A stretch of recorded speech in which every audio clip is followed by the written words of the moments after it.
पुरान लय है जन रौरा से मिलला के बाद पहिल का बेर गौले रहे। कौन तू हमरा से मिलला के बाद गइला सुनावा तने हम कितना हरप के भूता के तो आज तकलीफ हो खेला। और खुशी दीदी से पहला बार हम यूपी में मिल रहे तो रौरा खाती गाना गौले रहे, लेकिन इहे लय पर वो हमार गाना आइल बा गावा। अगर प्यार होखे तो कि दिलवा लगा के देख लो होई दिलवा दीवाना बा।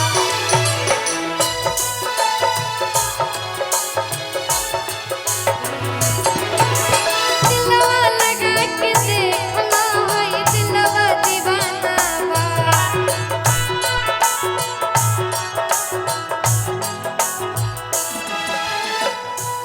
कि दिलवा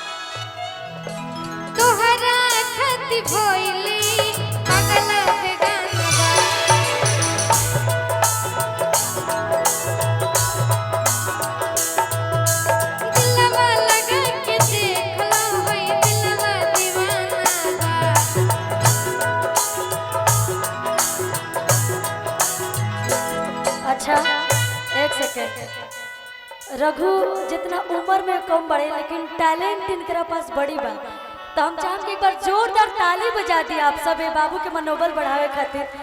काहे कि बहुत सारा ऐसा बच्चा बड़े इनकरा उम्र के जो अभी खेला तड़े कूदा तड़े खा तड़े स्कूल जा तड़े, लेकिन ये जो टैलेंट बा और इतना अच्छा से निखर के समाज के बीच में आवता।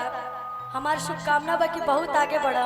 और एक लाइन हम कहो कि ट्यूशन के प्यार यार पर गइल भारे, ट्यूशन के प्यार यार पर गइल भारे। जाए के तैयारी होता, जाए के तैयारी होता दूसरा के दुआरे। ट्यूशन के प्यार यार पर गइल भारे, ट्यूशन के प्यार यार पर गइल। अच्छा एक सेकंड। जितना लोग भाई बड़े के ट्यूशन में प्यार कर ले रहे, स्कूल में प्यार कर ले रहे, तरी बताई जहाला के ये छपरा जिला है। ये जला चाहे कि नहीं खे, काहे कि ये धरती से बड़ी अच्छा कलाकार अभी गौले रहे ट्यूशन में रहू प्यार कर ले रहे। देखिए हमारे इतने अच्छे कलाकार इतना प्यार से एक्सेप्ट कर रहे हैं, और आप लोग सामने से कैमरा भी चल रहा है और आप लोग एक्सेप्ट नहीं कर रहे हैं, क्योंकि आजकल का जो प्यार है ना वो ट्यूशन से ही स्टार्ट होता है, स्कूल लाइफ से। स्कूल से जाते जाते तक यहाँ तक आता है। काहे कि जवन सतयुग के प्यार रहे वो ऐसा प्यार रहे कि बिना देखा देखे बियाह हो जा, जब शादी हो जा ससुराल लड़की आवे तब लड़का लड़की एक दूसरे के देखा सर। लेकिन आज के जो कलयुग के प्यार बा बस एगो सेनूर बाकी रहता, बाकी बियाह से पहले कोनो ऐसा काम बाकी नहीं रहता, बस एगो सेनूरे बाकी रहता। बात विचार फोन मिलना जुलना शॉपिंग मॉल सब साथ में ही जा रहे हैं लोग। ये फैक्ट बात है, हमारे माताएं बहनें लोग भी जान रहे हैं, हमारे भाई लोग भी जान रहे हैं जो आजकल का प्यार हो रहा है, जो आज के लोग कर रहे हैं। इसलिए मैं बोल रही हूँ कि ट्यूशन के प्यार यार पर गइल भारी, ट्यूशन के प्यार यार पर गइल भारी। जाए के तैयारी होता, जाए के तैयारी होता तो सर के दुआरे। ट्यूशन के प्यार यार पर गइल भारी, ट्यूशन के प्यार यार पर गइल। और हम ये नहीं कहत कि सभी ऐसा बा, लेकिन आधा से अधिक लोग ऐसने बा जो आजकल के प्यार बटे। काहे कि बहुत ऐसा प्यार बा पहले के प्यार जो देखिए हमू आजकल के समय के ही हैं, हम अपना के सही नहीं बोलत, हम यही जनरेशन में बानी। लेकिन जो पहले के लोग रहे अगर एक दूसरे से प्यार करे तारा के हम नहीं सिखत का कि तारी उम्र नहीं सीखे के अपन भाई लोग से हम कहतनी पहले के जो प्यार रहे ना अगर प्रेमी ना मिले ना तो ओकरा के देख के पूरा उम्र गुजार दे लोग। अभी तक वो लोग ऐसा ऐसा धरती पे इंसान बढ़े कि अगर सच्चा प्यार नहीं मिला तो उसके याद में पूरे जीवन बिता देते हैं लेकिन शादी नहीं करते हैं। लेकिन आज का प्यार क्या है? प्यार नहीं मिला तो कोई बात नहीं, फिर दूसरा प्यार तीसरा प्यार। बहुत सारे ऐसे लोग हैं, मैं सबको नहीं बोल रही क्योंकि मैं भी इसी जनरेशन में हूँ। क्या जितने हमारे यूट्यूबर भैया लोग, मैं सच बोल रही हूँ कि नहीं ये बताइए पहले, सही बोल रहे हैं ना कि ट्यूशन के प्यार पर गइल भारे, ट्यूशन के प्यार पर गइल भारे, जाए के तैयारी होता, जाए के तैयारी होता तो सर के दुआरे, ट्यूशन के प्यार पर गइल भारे, ट्यूशन के प्यार पर गइल भारे।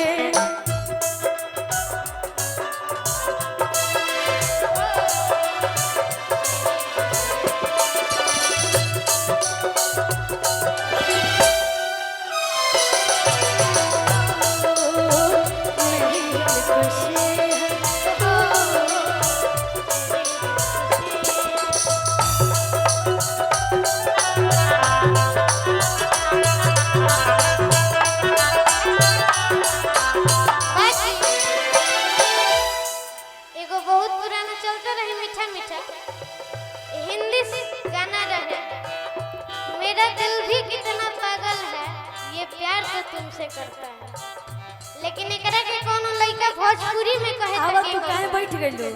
जोड़ा पर ही बैठ जाई तो मजा ना होई। रघु के इहे सेम वर्ड के अगर कोनो लइका भोजपुरी में कहे त केंगा कहे हमर दिल कितना पागल बा ई प्यार तो तोहरे से करेला।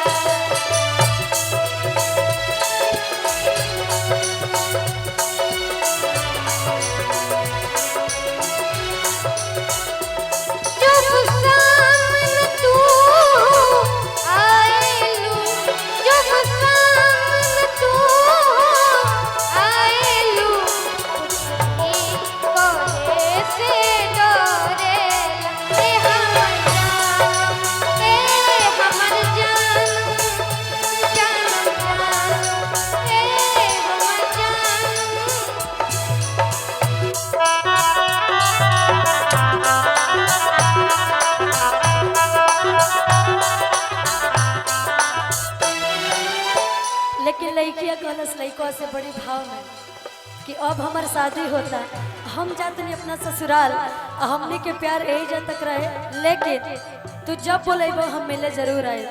कहलस का फोटो छिपा के रखत रहे किताब में,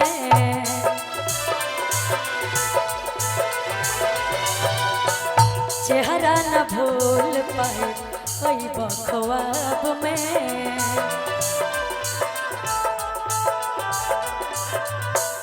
फोटो छिपा के रखत रहे किताब में, चेहरा न भूल पाए कई ख्वाब में। और अक्सर ऐसा होता है कि जो आपके सबसे करीबी होंगे ना वही आपके सबसे बड़े दुश्मन निकलेंगे।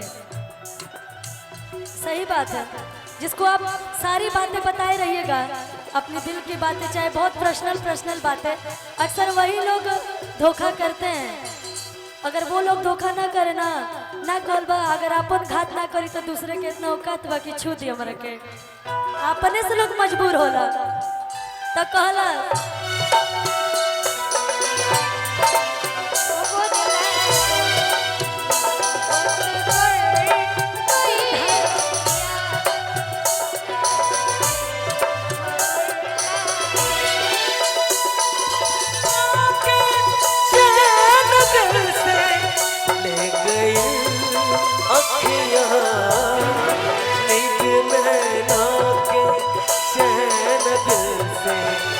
ले गई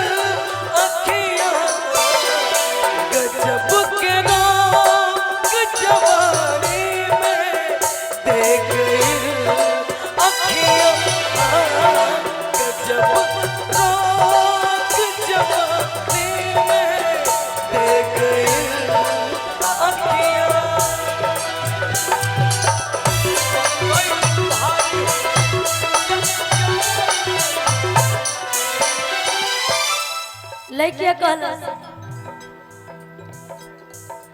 कि प्यार के दुश्मन भइल,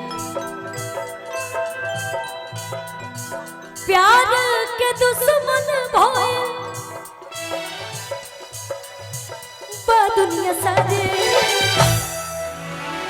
ट्यूशन के प्यार पर गइल बारे, ट्यूशन के प्यार पर गइल बारे, ट्यूशन के प्यार पर गइल भैया भैया बारे।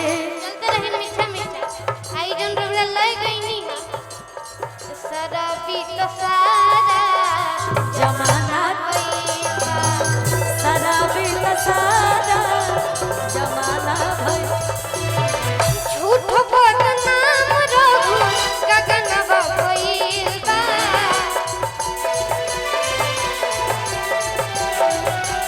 झूठ बदनाम रघु गगनवा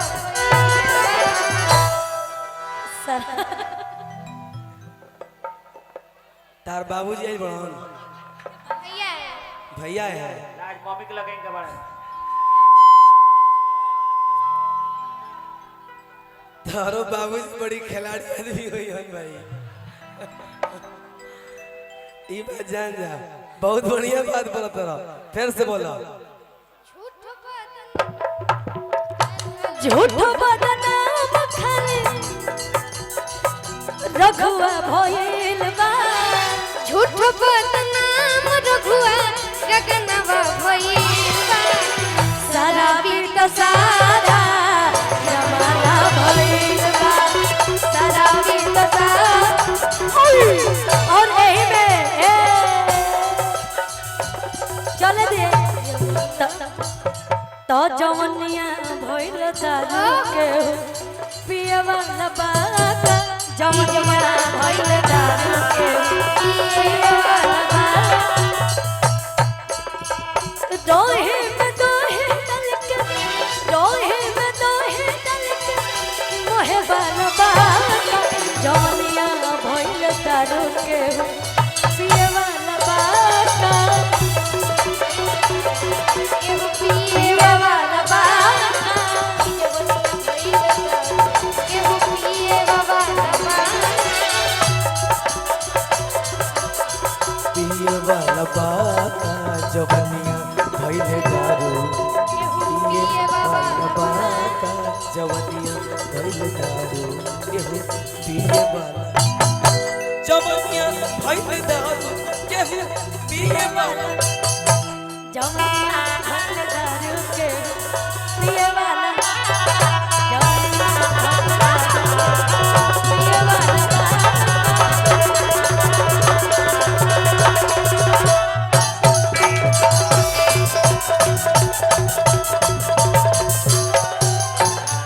वाह वाह पिए वाला बात, जवनिया भइल दारू के पिए वाला बात, जवनिया भइल दारू एगो पिए वाला बा। वाह। एक बार रघु खातिर जोरदार